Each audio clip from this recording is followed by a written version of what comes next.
Bismillahirrahmanirrahim. Assalamualaikum warahmatullahi wabarakatuh. Pertama-tama yang saya hormati dosen pengampu mata kuliah Sistem Informasi Manajemen, yaitu Bapak Mulyono SHMM. Perkenalkan, nama saya Nur Saada dengan NIM 28922700007 dari Prodi Manajemen Fakultas Ekonomi dan Bisnis Universitas Pancasakti Bekasi. Pada video kali ini saya akan memaparkan salah satu materi dari mata kuliah Sistem Informasi Manajemen, yaitu mengenai konsep dasar pengambilan keputusan. Baik, yang akan kita bahas dalam video kali ini itu yang pertama pendahuluan tentang materi, kemudian pengertian pengambilan keputusan, kemudian unsur-unsur pengambilan keputusan, jenis-jenis pengambilan keputusan, faktor-faktor yang mempengaruhi pengambilan keputusan, tujuan dalam pengambilan keputusan, skala pengukuran pengambilan keputusan, jenis keputusan, kriteria pengambilan keputusan, dan skala pengukuran. Kemudian, pengambilan keputusan adalah aspek kunci dalam kepemimpinan dan fungsi organisasi. Kemampuan pemimpin dalam mengambil keputusan dan menerapkannya pada anggota organisasi sangat menentukan kinerja organisasi. Dalam konteks permasalahan, kebijakan pengambilan keputusan menjadi penting untuk menentukan strategi dan menciptakan inovasi dalam mengatasi tantangan yang dihadapi organisasi atau perusahaan. Jadi apa sih pengertian dari pengambilan keputusan? Pengambilan keputusan adalah tahap akhir dari proses pemikiran terhadap suatu masalah, di mana satu pilihan dipilih dari berbagai alternatif yang ada. Menurut Harrison tahun 1992, pengambilan keputusan melibatkan evaluasi berbagai alternatif yang berkaitan dengan tujuan individu atau organisasi. Kemudian menurut Salusu, tahun 2004 menyatakan bahwa pengambilan keputusan adalah proses memilih alternatif tindakan dengan cara yang efisien sesuai dengan situasi.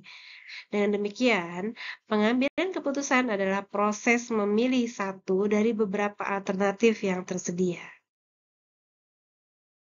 Selanjutnya, apa saja sih unsur-unsur pengambilan keputusan? Tujuan pengambilan keputusan yaitu menetapkan tujuan yang ingin dicapai dari pengambilan keputusan untuk menghindari dampak negatif bagi organisasi. Kemudian identifikasi alternatif, yaitu mengidentifikasi berbagai alternatif keputusan untuk memecahkan masalah yang dipilih dengan cara yang efisien dan efektif. Kemudian sarana evaluasi, yaitu penggunaan sarana atau alat evaluasi untuk mengukur hasil dari pengambilan keputusan sehingga dampaknya dapat dipantau secara langsung. Nah, di sini ada beberapa jenis pengambilan keputusan ya. Yang pertama yaitu keputusan strategis. Keputusan strategis ini adalah keputusan jangka panjang untuk menghadapi tantangan dan perubahan lingkungan diambil oleh manajemen atas. Fokusnya adalah mencapai keunggulan kompetitif jangka panjang. Kemudian yang kedua yaitu keputusan taktis. Nah, ini terkait dengan pengelolaan sumber daya organisasi diambil oleh manajemen menengah ya, berfokus pada pemilihan alternatif dengan hasil yang langsung atau terbatas, seringkali dengan konsekuensi jangka panjang. Kemudian yang ketiga yaitu keputusan operasional. Di sini itu keputusan sehari-hari terkait dengan kegiatan operasional diambil oleh manajemen bawah ya. Bertujuan menjalankan rutinitas organisasi tanpa meminta pendapat pimpinan terlebih dahulu. Selain itu, kita juga harus mengetahui ya, faktor-faktor apa saja yang mempengaruhi pengambilan keputusan. Yang pertama yaitu kedudukan. Kedudukan seseorang dalam organisasi dapat mempengaruhi pengambilan keputusan, di mana pemutusan keputusan biasanya berada pada pimpinan tertinggi. Kemudian masalah ya. Masalah merupakan penghambat dalam mencapai tujuan yang mempengaruhi proses pengambilan keputusan.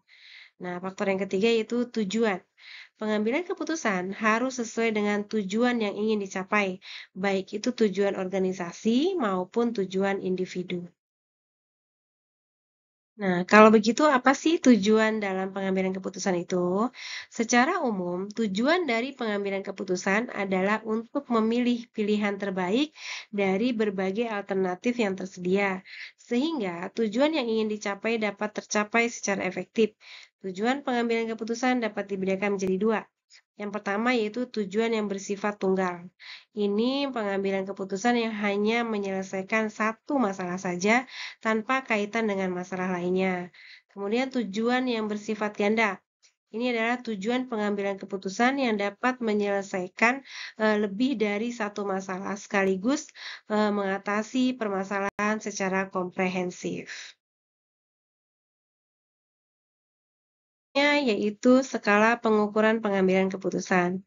Menurut Sugiono, tahun 2006, skala pengukuran adalah merupakan kesepakatan yang digunakan sebagai acuan untuk menentukan panjang pendeknya interval yang ada dalam alat ukur, sehingga alat ukur tersebut bila digunakan dalam pengukuran akan menghasilkan data kuantitatif.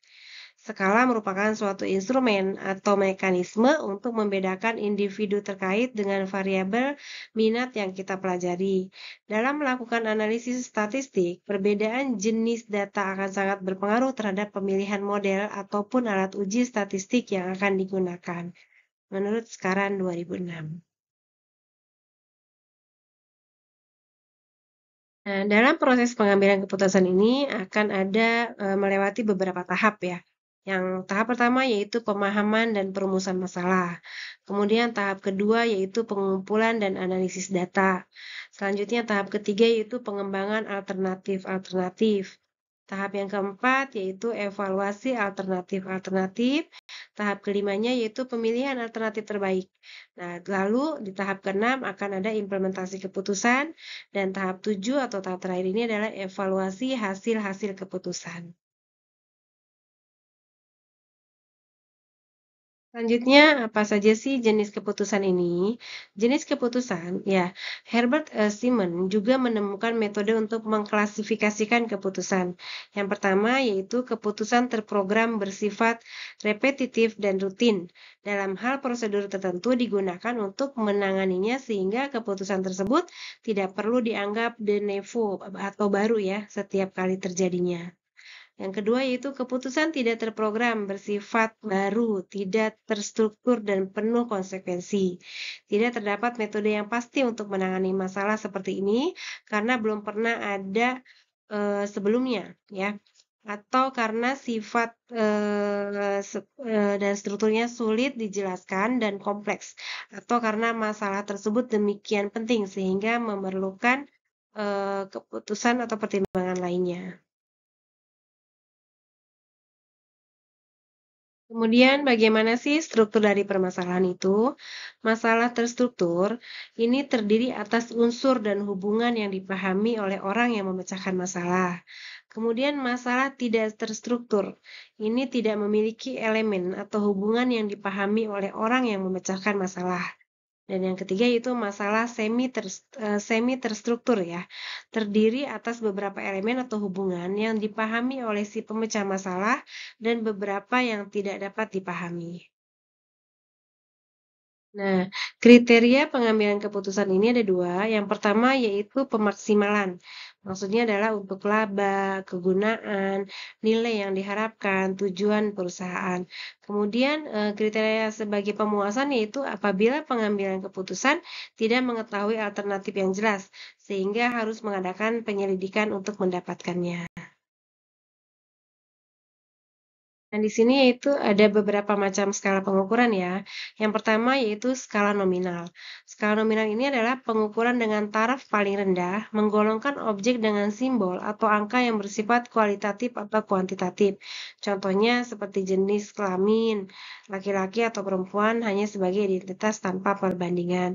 Kemudian ada skala ordinal, yaitu kualitatif, menunjukkan jenjang urutan preferensi yang dikaitkan pada suatu tujuan. Contohnya, hasil desain dibagi 4 tingkat, yaitu yang pertama cukup, yang kedua baik, yang ketiga sangat baik, yang keempat sangat baik sekali. Nah, ini untuk memberi ranking ya. Selanjutnya yaitu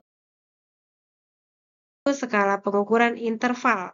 Skala interval ini sifatnya seperti ordinal, namun selisih antar angka diketahui dan pengukuran lebih teliti. Contoh skala interval ini adalah cukup dengan perolehan 101 sampai 150 desain, baik dengan perolehan 151 sampai 200 desain, sangat baik dengan perolehan 201 sampai 250 desain. Kemudian sangat baik sekali dengan perolehan 251 sampai 300 desain.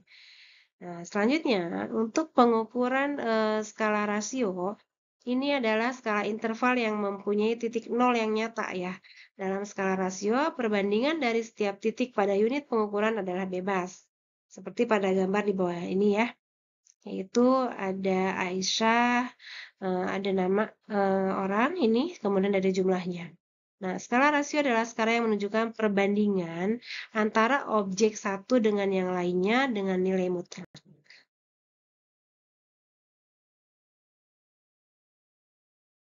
Kemudian skala pengukuran berikutnya yaitu skala absolut. Skala absolut ini adalah ukuran kuantitatif yang jelas dan nyata, dapat dibandingkan secara langsung. Contohnya, contoh relatif sama dengan skala rasio ada keuntungan dengan alternatif, yaitu satu Rp1.000, dua Rp3.000, sampai Rp5.000.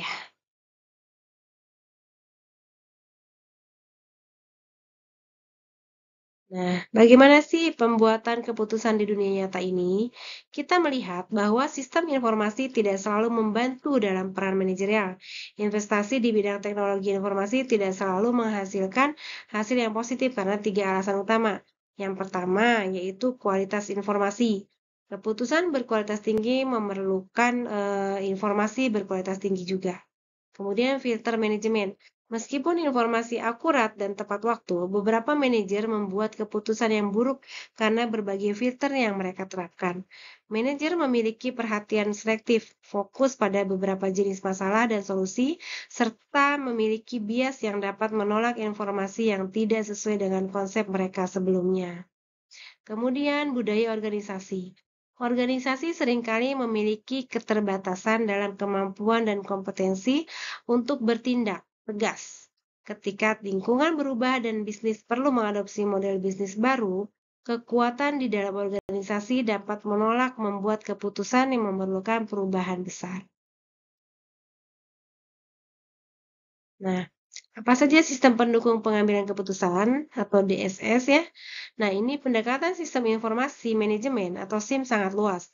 Namun, dua profesor MIT, G. Anthony Gorry dan Michael Scott Morton percaya bahwa sistem informasi yang fokus pada masalah tertentu akan memberikan dukungan yang lebih baik. Sistem keputusan terstruktur yaitu sistem yang mampu menyelesaikan masalah yang teridentifikasi. Masalah yang semakin sulit diproses oleh komputer digambarkan sebagai masalah di bawah garis. Kemudian istilah sistem pendukung pengambilan keputusan, DSS atau Decision Support System, digunakan untuk sistem yang memberikan dukungan yang dibutuhkan. Kemudian kerjasama antara manajer dan komputer. Ini yaitu manajer dan komputer bekerja sama untuk memecahkan masalah. Kemudian jenis masalah yang dapat diselesaikan adalah masalah yang semi terstruktur. Nah, sejak 1971, DSS telah menjadi jenis sistem informasi yang paling sukses dan menjadi aplikasi komputer untuk pemecahan masalah yang paling produktif.